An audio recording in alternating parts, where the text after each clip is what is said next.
morning. I am Vaibhav, Assistant Professor of Geography at Jamuni College. Today I am going to discuss the topic Determinism in Geography. In the history of geographical concepts, there has been various approaches to study the man-nature relationship. The first approach adopted by the geographers was deterministic. Their major source for explanation was the physical environment which controlled the nature of human activity of the area. The idea of determinism persisted up to the Second World War in one form or the other. The point of view was that the physical environment controls the course of human action, and thus the variation in human behavior around the world can be explained by the differences in the natural environment. The history, culture, living style, and stage of development of a regional group or nation are exclusively governed by the physical factors of the environment. The first attempt to explain determinism was made by the Greek and Roman scholars. They included the physician Hippocrates, the philosopher Aristotle, and the historians Xenophon and Herodotus. Xenophon talked about Athens' natural conditions and geographical position as the factors responsible for its greatness. Strabo referred to similar phenomena when explaining the might and greatness of Rome.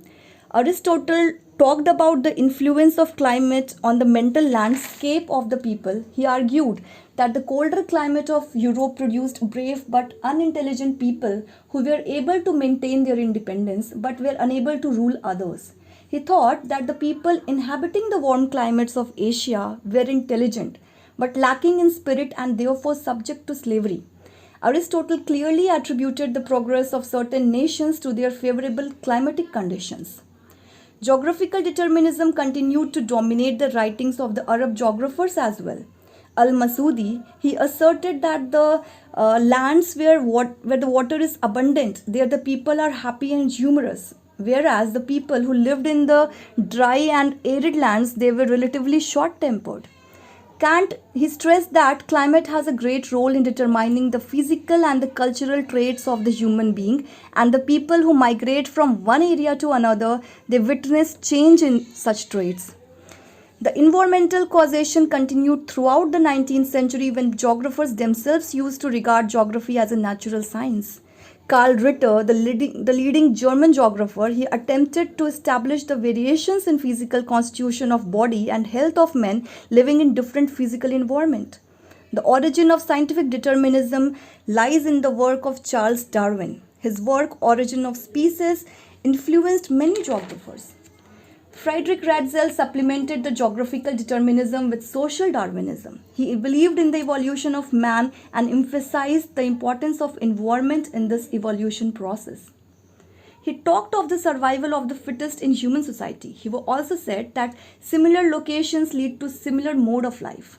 He cited the example of British Islands and Japan and asserted that both the countries have insular location which provide natural defense against invaders, and this has helped these nations in attaining rapid progress. At the beginning of the 20th century, determinism became particularly widespread in US, where the leading proponents of determinism were W.M. Davis and Ellen Churchill Semple. Ellen Churchill Semple, in her books American History and Its Geographic Conditions and The Influences of Geographic Environment, established environmentalism in America completely. However, environmentalism is regarded by many people as overly simplistic because it neglects the cultural factors that affect human behavior. Two societies that inhabit areas having similar locations, similar climate and landforms may be very dissimilar. The Bakarwals and the Kashmiris of Jammu and Kashmir, the Khasis of Meghalaya, exist in similar environmental conditions, but they have different modes of life and the cultural ethos.